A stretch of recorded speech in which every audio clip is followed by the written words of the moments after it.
let's get on and start building our solution. So the first thing we're going to do is File, New Project. Instead of creating a web application, which is what you would normally do, I'm going to go to Other Project Types, Visual Studio Solutions, Blank Solution. I'm going to give it a name and click OK.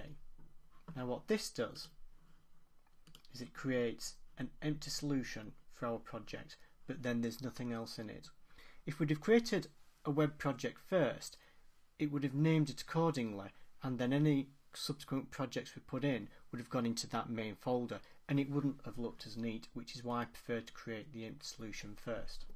But now the solution is created, we can say File, New Project again.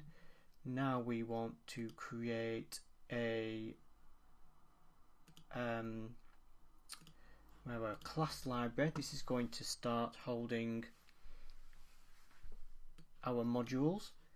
We want to add it to the existing solution, and as you can see, by default it's going to put it under our directory, and this one will be our contracts.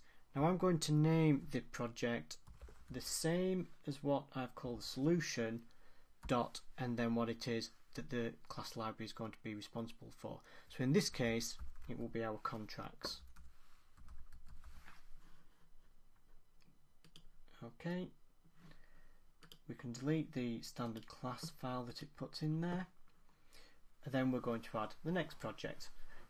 As well as going File, New, we can also right click there, Add Project. Again, it remembers what we last did, but now it's automatically just going to add it to the project, so we don't need to specifically tell it to. Again, now we will create the model library. Delete that, and then we will create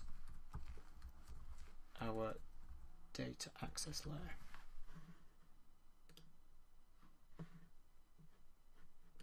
And again, delete that. Finally, we want to create our actual website.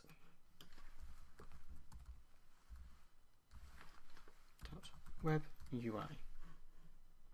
Okay, we want an MVC website. We won't worry about hosting it in Azure just at the moment, and authentication individual accounts is fine.